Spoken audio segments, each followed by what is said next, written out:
So I asked a few people how they felt so far on this week of retreat prayer and just sharing the faith. And interestingly enough, I did not hear the word joy at all. I heard, this is cool. I heard, yeah, they're having a great time. From one person, they said, this is effing awesome. But you know what? I get it. Because when I hear those words, they're just really expressing themselves, and teenagers do the exact same thing. And I think the reason why we don't use the word joy is because we don't know what it means. So let me give you Mother Teresa's definition, and then I will give you my definition. So I met Mother Teresa. She's about this big. She is so cute. I want to wear her as a necklace. She said to me, brother. And it's so funny because like all her sisters, they could be from England, they could be from America, they could be from New York, and they all sound like Mother Teresa. And she says, brother, joy, Jesus others you. In that order. Jesus others you in that order. Christmas is a season of joy. But not anymore. It's not a season of joy, joy, joy. You know what it is? A season of yo, yo, yo. You and others. I'll get you a gift if you give me one. And what do we get Jesus for his birthday? You see, joy is one of those elusive things that even if you love God, it can just flee from your mind. Like that one time I walked in, ready to walk into a 7th grade religious education classroom. And there was this poor substitute teacher. First of all, 7th grade. Substitute teacher. And she just hauls off on these, would you kids sit down and shut up? Father Leo is going to come in here to talk to you about the love of Jesus Christ.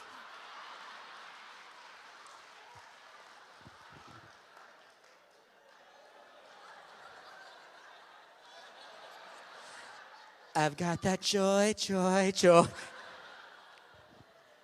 So,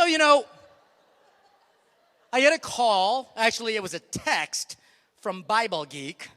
And he says, can you come to Phoenix this summer to talk about unleashing the joy?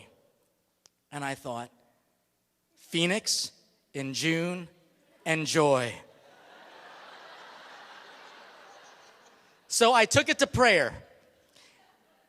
And I had just come off of a major trip, another major conference, going to another major conference. So we're squeezing all of this in here. And I took it to prayer. And honestly, the first thing that came to my mind when I heard Phoenix, joy, June, busy, this is what came to my mind. And please do not think I'm a sinner.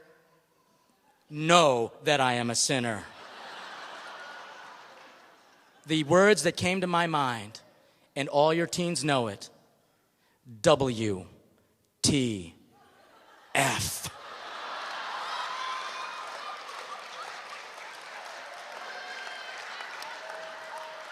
But I stopped right there and I'm thinking, that's bad.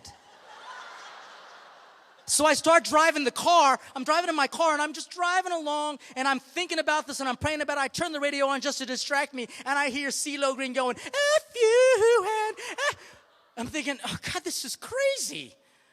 And then I walked up to this, because I was going to this event, and I saw this one kid, and I said, look, because he's a cool teenager, really cool teen. And I said, if you had a chance to go to Phoenix and I didn't finish my sentence and I was going to say in June, what would you do? But before I even finished, he goes, if you had a chance to go to Phoenix, Arizona, he goes, yeah, F&A. And so I went back to prayer.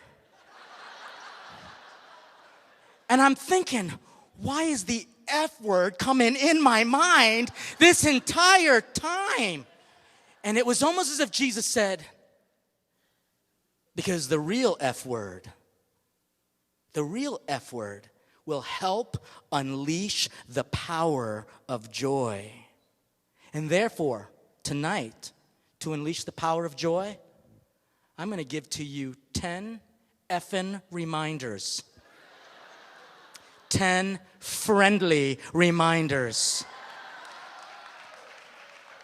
It's interesting because we sometimes use the word so badly. And we, especially with young people, and part of what we're doing here is trying to understand them and their texting language and all of their little idiosyncratic nuances in their language. I mean, they're making stuff up, and sometimes I don't even know what country I'm in when I speak with them. And so it really freaked them out one day when I actually said to one of the teens, "What the faith?" And he was like, "Oh, I thought you were going to do it. I thought you were going to drop the F-bomb." And I said, "I did." And that bomb is faith. And you know, I like to make fun of kids sometimes when it comes to their language, again, because they use it in such a way that I think we, who are trying to make the Logos, the Word of God, more real to them, we have to almost be creative in our understanding of words to reclaim it, to elevate it for them so that they can know eventually what joy means. Because I'll ask a teen, if you're having a good time at this Life Night, and they'll be like, "Yeah. And how do you feel right now?" "Awesome." I never hear the word joyful because I think we don't know what it means. Jesus is almost out of that equation. And so when we hear the word or the letter F, we think of something bad. And I want you to make them think of something good. I mean, it's interesting because society has a way to just take words that are just so random and so, I don't know, innocent and turn it into something bad. That's what the devil does, and I'm sick of it, frankly. And I think it's about time we take those words back and give them back to God so that he can inspire it with good news. Let me give you another example. The pill. You hear that word, right? And you're thinking, whoa. You're going to talk about the S word? And the word sex is not a bad word either. You can see what society does. And almost like we trying to be politically correct. And Jesus wasn't politically correct in many ways. He used the words well. And so what we've got to do is the same. And so I'm going to give to you 10 F words that can hopefully help you to make your life night more joyful. And the first F word is, what the foundation? Foundation, which means stability. Which means that you actually give them something substantial, which you can actually measure, which you can actually see they are growing. And here, let me give you an example of what kind of robs me of my joy sometimes. I'll hear confessions, and then I will just simply ask the young person after I give them absolute. First of all, it's beautiful. It's really beautiful. And there was one time that really spoke to my heart. This kid comes in, handsome fellow. He looked like a football player. I would pay to be his friend. And when he came, he basically was just in tears. He offered the most beautiful sacramental confession. He knew the act of contrition. And I offered him the prayers of absolution. And as soon as I was going to say, "And I absolve you from your sins," he slapped me high five.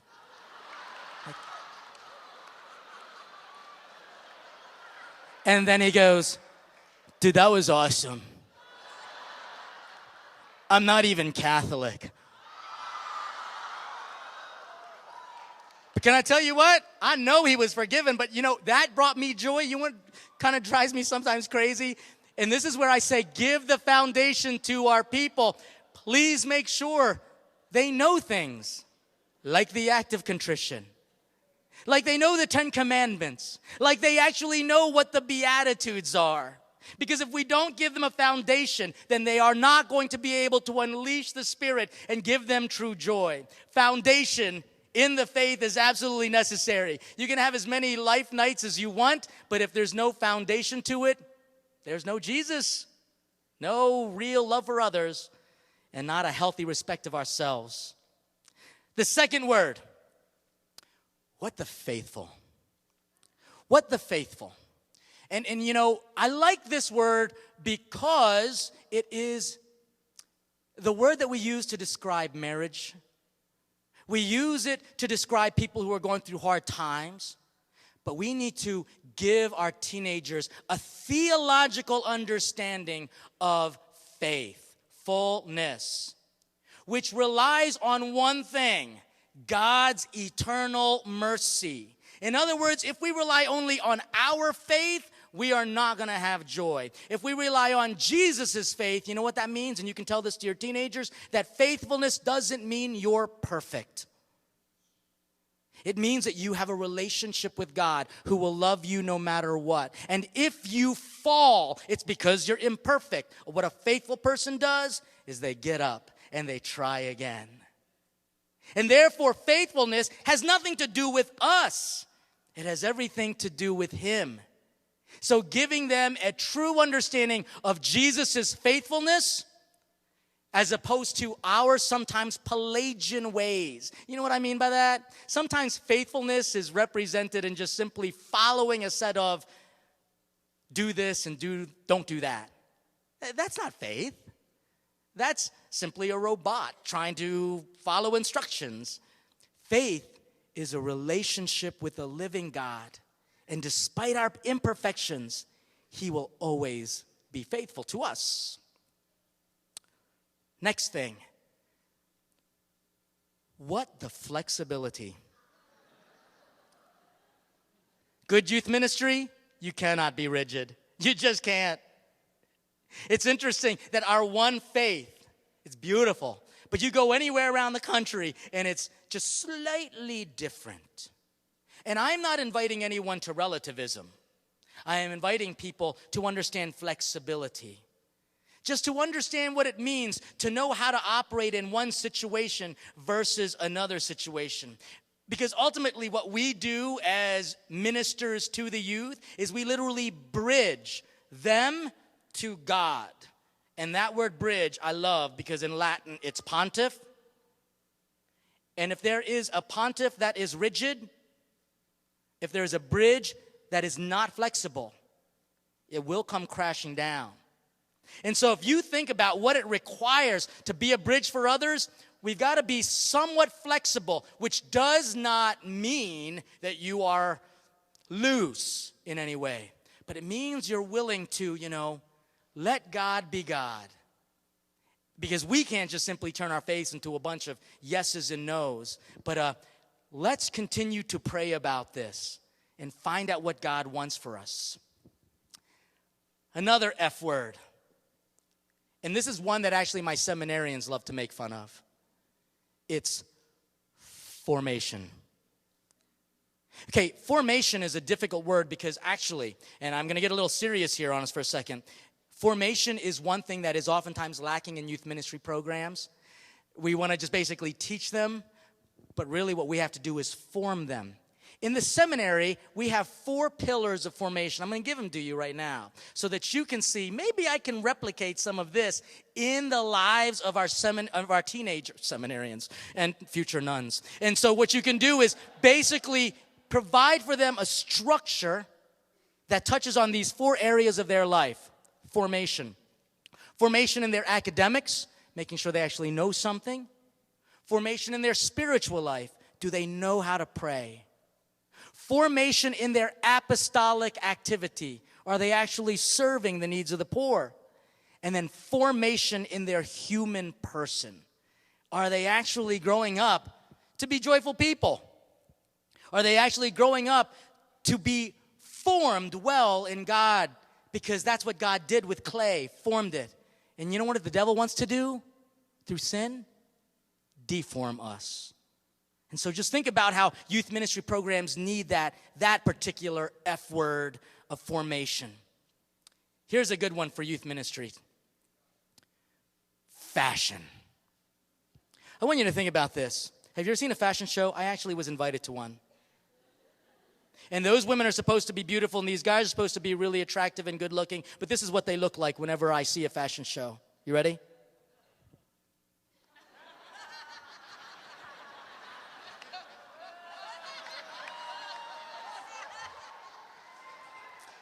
That's fashionable?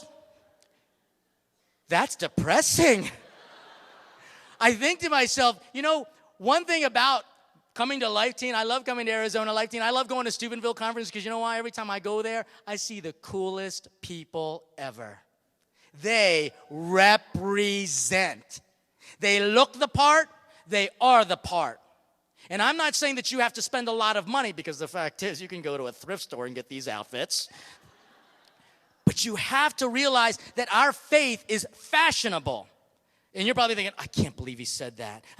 Don't worry, because there are some classic designs, and we also have to understand the fashion of modern designs as well.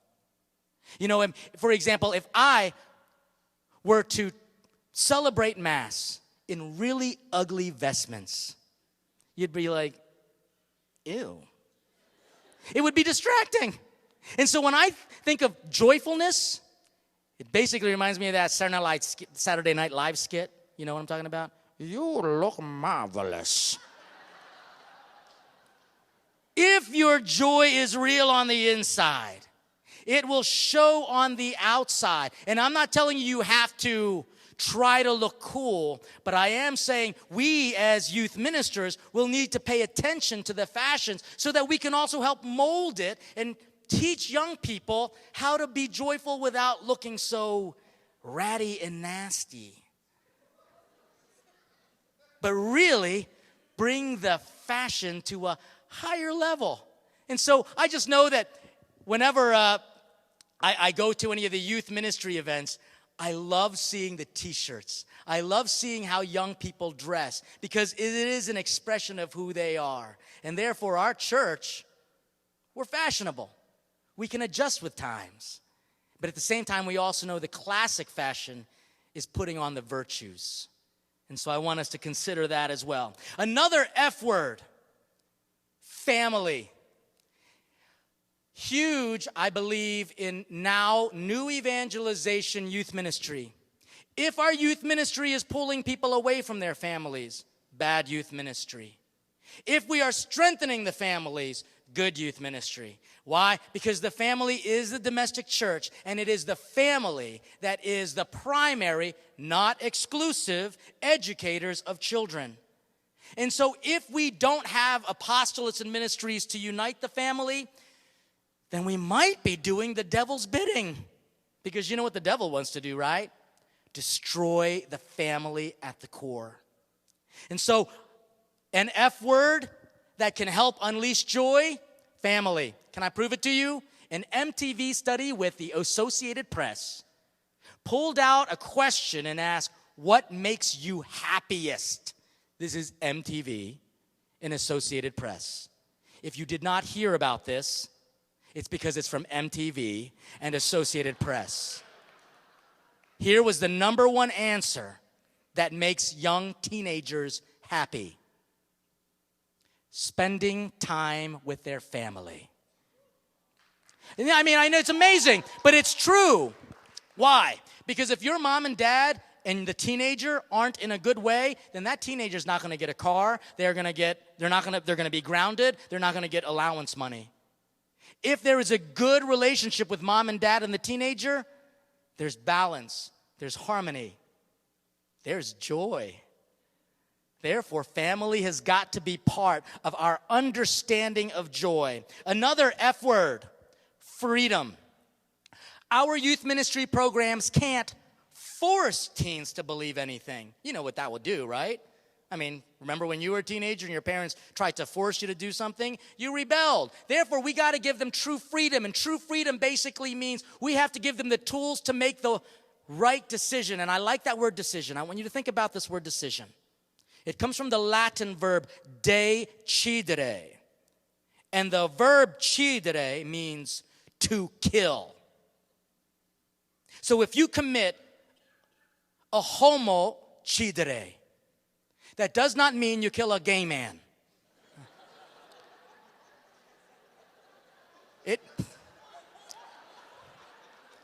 I'm just telling you that's not what it means.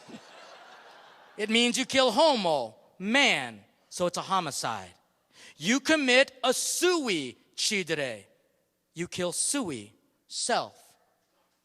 Unfortunately, we have not been able to give teenagers, especially young girls, the information they need to make the right decision.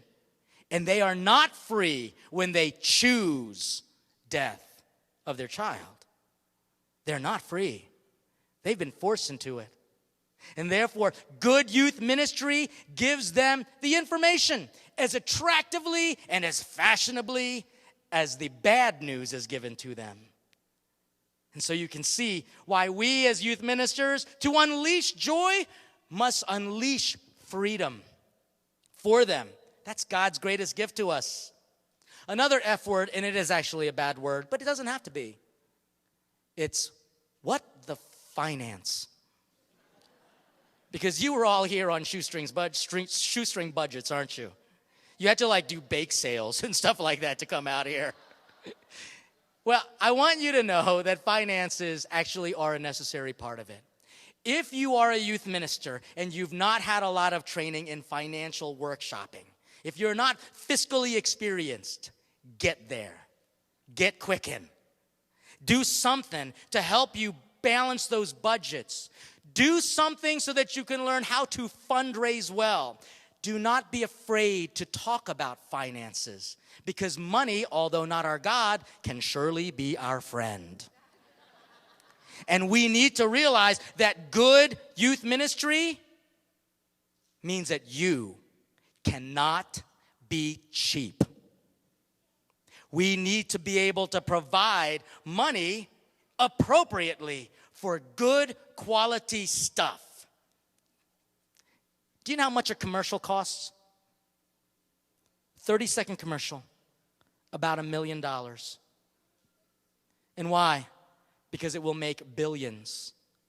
If we don't put our finances where our faith is, then we might not be giving to them, our teens and the people we serve, the opportunity to see that the church is putting its money where its mouth is. We talk about them being the hope of the future. Well, then let's invest in them appropriately. And that means if the pastors are here, let's make sure that there is money set aside for it. If the youth ministers are here, let's think of creative ways to make sure we're spending appropriately, not on photocopies. So finances, although is a bad word, it doesn't have to be.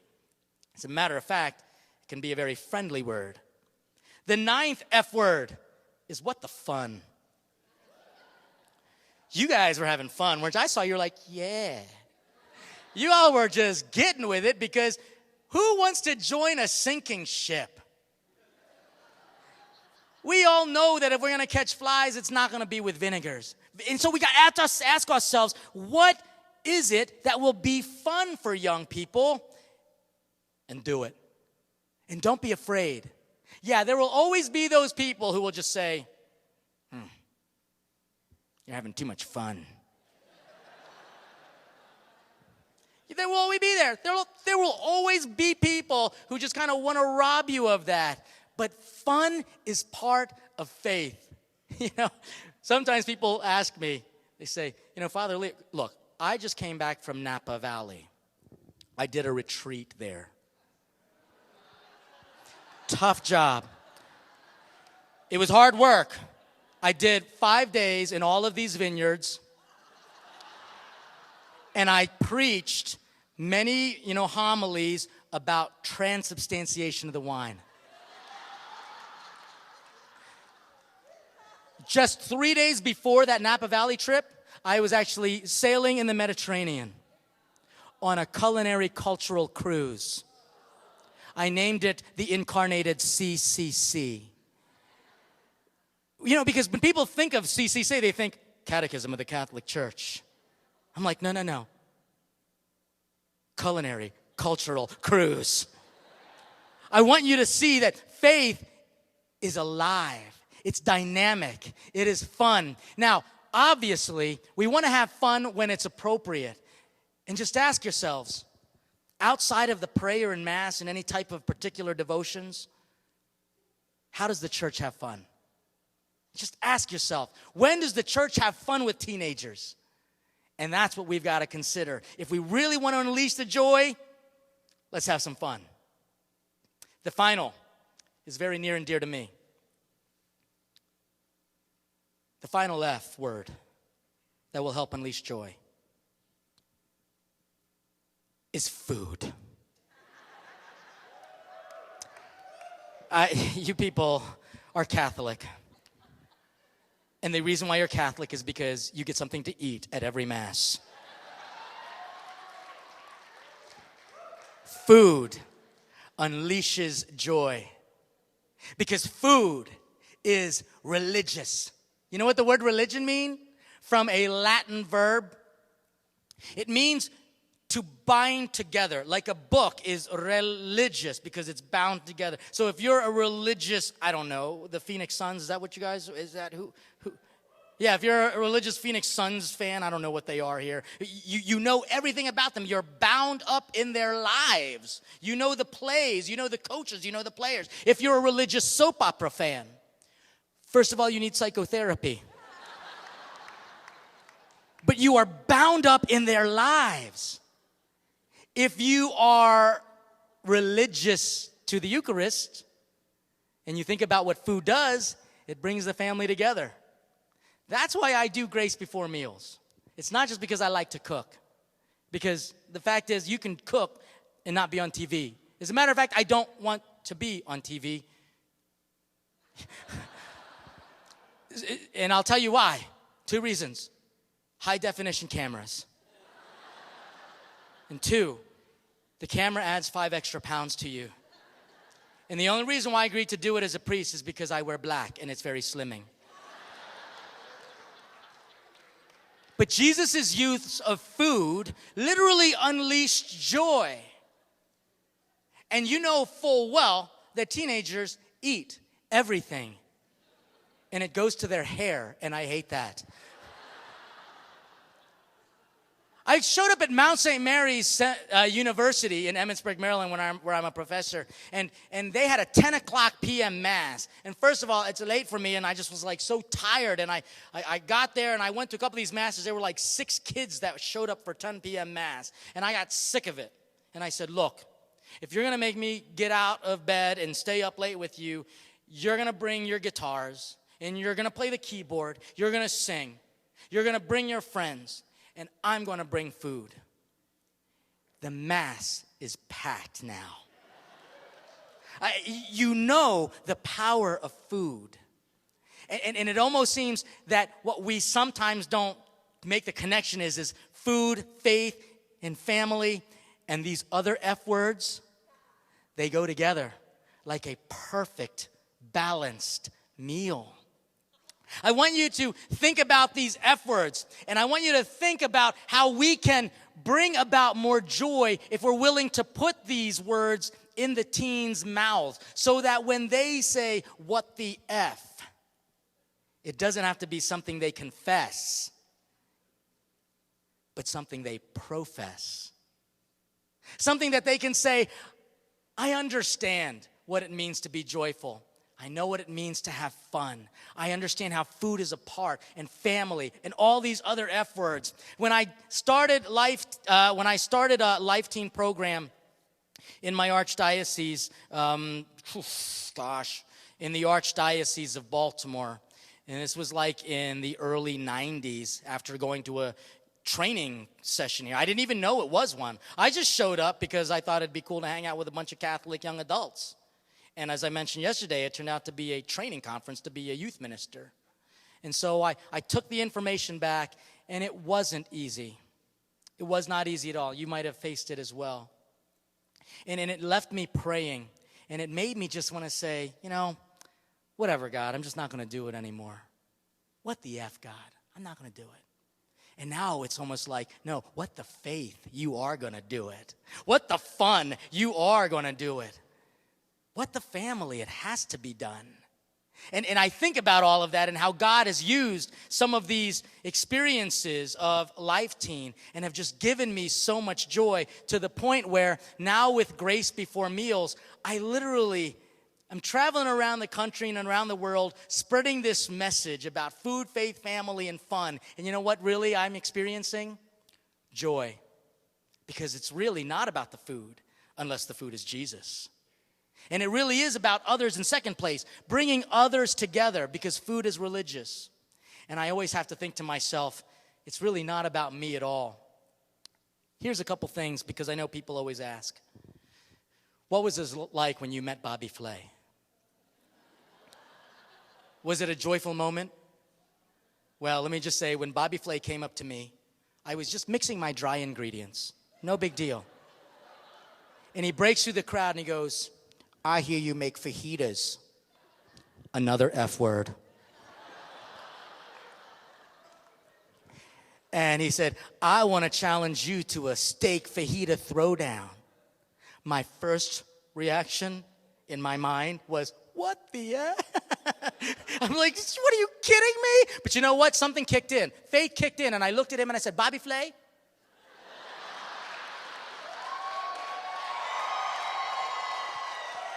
I am not fearful of you.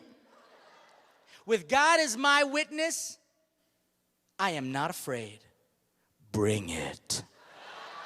And it was really crazy because the whole thing, at that moment, like, more cameras came. I felt like the Virgin Mary accepting Angel Gabriel's, invitation. Lights, cameras, more people. I mean, his 2 assistants who were professional chefs came out, his food smelling good. I didn't have an assistant. I had another priest wearing a do-rag, for God's sakes. And then the judging came, and I was freaking out. And you know what I did? Whipped out my rosary. The other priest whipped out his rosary. My mother in the crowd, double-fisted rosary.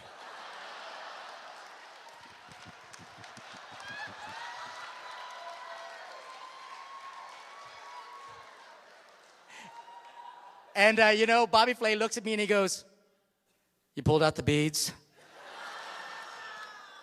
I'm done for it. And he's right. You know why? Because there is a fearless, another F word, animal in the animal kingdom. You know who that is? A mother. And a mother feeding her young. And our mother church wants to feed our teens. And she will stop at nothing so that she can feed them. And in that feeding,